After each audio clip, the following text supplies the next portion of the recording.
Hello, welcome to Always Sides podcast, where I, your host Malia, and co-host Benjamin will be reading and discussing Reddit stories.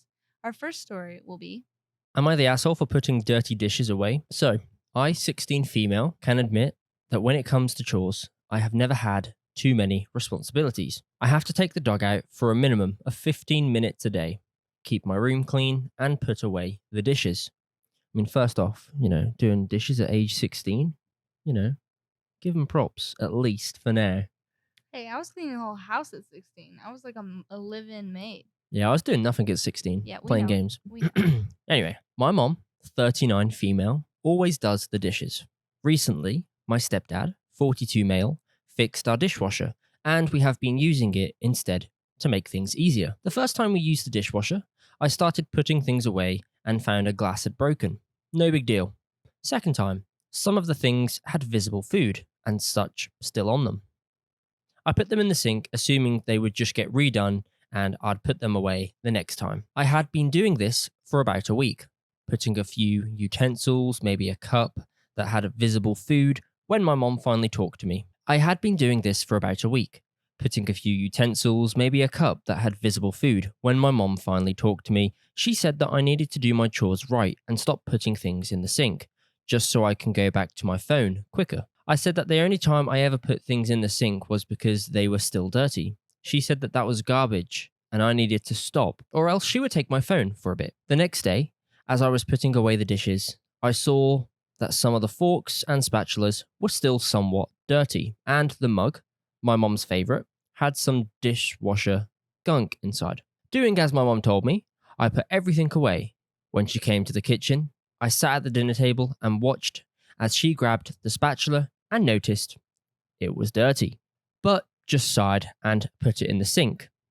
After she went to grab her mug, when she saw it was full of dishwasher gunk, she looked away. She looked over to me and asked what I thought I was doing, and I kindly said that I had just put away all the dishes. She blew up and said that if something was obviously dirty, I should put it in the sink and not put it away. I pointed out the flaws in her argument. After that, she took my phone away for the day. I don't think I did anything wrong, but I want to know, am I the asshole? I mean, No. no. She did exactly what she was told to do. She tried. It's a typical thing with like parents and teenagers. They don't want to care. They don't hear Yeah. or want to hear what the kids say. They always think they're wrong. It's like an automatic, nope, you're wrong. I know best because, I'm an adult, blah, blah, blah, blah, blah. But in all reality, like the kid's just doing what they're told. And then this Yeah. cycle happens. The parents do this, they ignore the kid with what they're saying. And then the kids become like, okay, whatever you say, like if that's what you want, and it becomes this. And then the parents are like, well, you're just being a delinquent. What I find funny is the fact that she started putting those dirty dishes in the sink when she was trying to put away those dishes. Then she was told off by her mom telling her to put the dishes away properly and correctly. So then she does that, but then her mom puts them back in the sink because they're dirty. Yeah, it's exactly They go what I was around in just circles saying. here. No, it's exactly what it's saying. The parents don't believe the kids because kids are never right. It's always what the parents think, and they just want less work, so that's why they're having the kids do all the chores. Blah blah Yeah. blah. It's a cycle, and the parents suck. I mean, in this situation, She's not the asshole. she's not the asshole. But anyway, there is more. Edit. I would like to start off by saying thank you for everyone's input. I do see how most of you see I'm the asshole, so I'm talking to my tomorrow. One thing I will also be doing is telling her that sometimes I would like her to listen to what I'm going to say, even if I am in the wrong. I think that's a good valid point, to be honest. Yeah. Making a mature decision. One last thing I would like to mention. I saw a lot of people saying I was a brat and I'll be in for a rude awakening when I move out. You are wrong, sorry. Between the ages of 7 and 11, my dad had a hella abusive girlfriend, and I was doing everything in the house for myself. My dad and his ex, along with his ex's kids, I know how to do these things. They just are not my responsibilities anymore. I am also at the top of my class and on track for some great universities and jobs. I am also almost fully done writing a novel I plan to publish before I am 19. Thank you for listening. Anyway, so our next story. Am I the asshole for telling my sister that she can find somewhere else to stay if she can't take seeing my daughter? I, 27 female, have a 5-year-old foster daughter named May. She's been with me for around 8 months now, and I love her to pieces. I'm considering adopting her even. My sister, 31 female, Kate, recently suffered a miscarriage, and it took a real turn on her marriage. She's getting divorced from her husband and has been staying with me because she can't bear to live with him right now. Kate, however, has been a horrible guest to May. Every time May asks for something or talks to her, Kate will burst into tears or yell at her. Kate is a great sister to me, and I understand that she's grieving, but that doesn't mean that she has to lash out at May for simply existing. I've told her off multiple times for yelling at May, but it all came down to head when I confronted her this morning.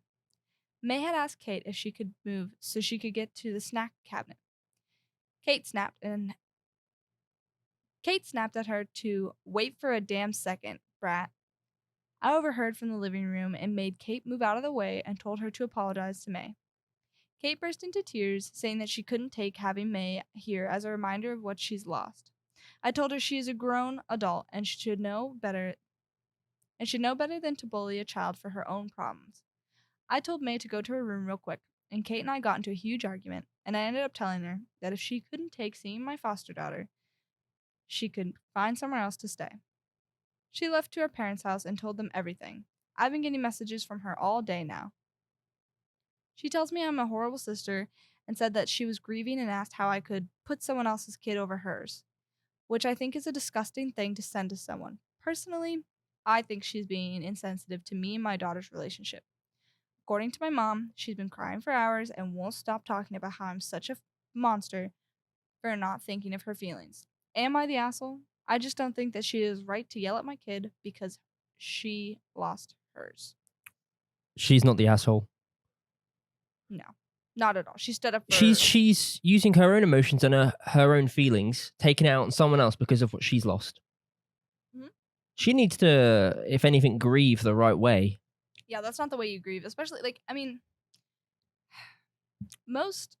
this is miscarriages really can ruin a lot of marriages just because the parents aren't ready for, they're not preparing themselves for what could happen, and then this happens, and you cannot live your life sitting there being I can't look at another baby, because what if you do have another baby in another time, you know what I mean? Yeah. Then what about the trauma that you just dumped on some other person's random kid?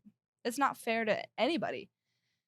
This lady, I can't believe there are people like this that are genuinely because I'm sad, no one else can have a daughter or whatever. Yeah, it's like adding on to that, no one else can be happy around me or who I'm with just because I'm sad. That's so fucked up. It is fucked up, and it's the wrong way to go about things. You're never going to get anywhere You in need life. your own coping mechanism to kind of make sure these things don't happen. Yep. You also need to you got to keep your shit in. It's none of, I don't know, it's none of the girl's business. She shouldn't be getting upset that, someone else has a foster daughter.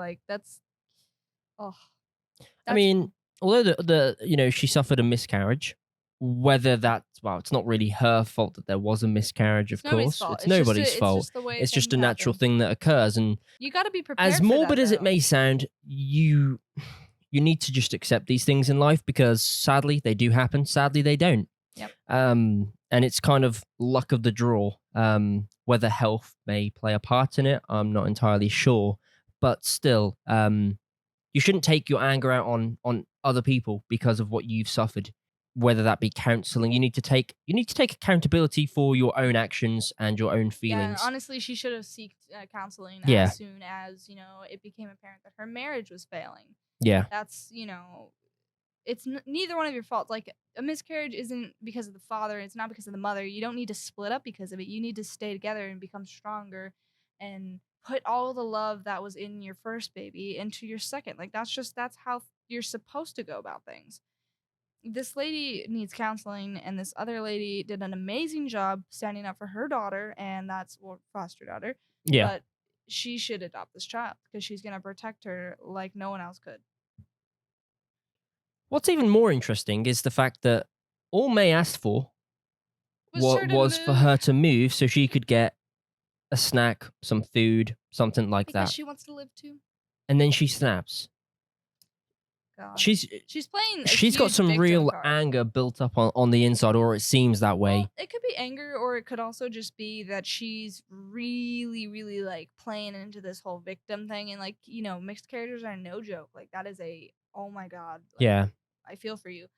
But that's a little excessive if you're gonna, that's just too much if you're taking it out on somebody else. Yeah. And you're crying about it constantly. Like, I get grieving for the first year and whatnot, but in no way, like, shape or form, is she a horrible sister? No. No. She's a great sister. She's an amazing mother as well. Yeah, if anything, she's what Kate should strive to be. Basically, yeah, and she's providing by the looks of things, of course, she's providing a good family environment for their 5-year-old foster daughter. So if anything, you don't want to take sides with family members. Treat May as your they are going to treat her as your own daughter, of course, but still, yeah. As someone who had a recurrent pregnancy loss, I think you're probably right. Miscarriage is horrible, and it's right to grieve, but it's also something that is incredibly common. Something like 20% of all pregnancies, by what they've written, ends in miscarriage, which seems incredibly high. Yeah. No. And she touches on obviously her sister's mental health, which it could definitely be leading down that road, especially. Okay, but like I'm like, she should have been prepared for worst case scenario. You can't just run into a marriage, or not a marriage, but a pregnancy and be like, oh my God, like I'm pregnant. Yeah. You need to sit down and think about, you could lose the child, and what are you gonna do? What do you have lined up? You had nothing. You fell apart when that baby died, and you can't say that I don't understand it, but I do understand what it is to lose a child, and that was too much. Some of the comments also say she's not ready for a child, which it kind of seems that it is that way. Because what if that was her child? What if May was her child, and now she's gonna treat the second child, the first child, like that after losing another baby? Like you can't go about that. You need to stay strong for your kids. Yeah. Then again, you never know if you're ready for children until you have them, of course. But you learn as you go. But still, the way she acted, it's not parent material. Put it that way. Yep. Anyways, I hope you enjoyed this video. Check out our social media at Always Sides on TikTok, YouTube, Twitter, Instagram, and much more. There are more audio formats available on Spotify, Apple Podcast, and much more. Until then, we'll see you next week for another episode. Bye. Bye.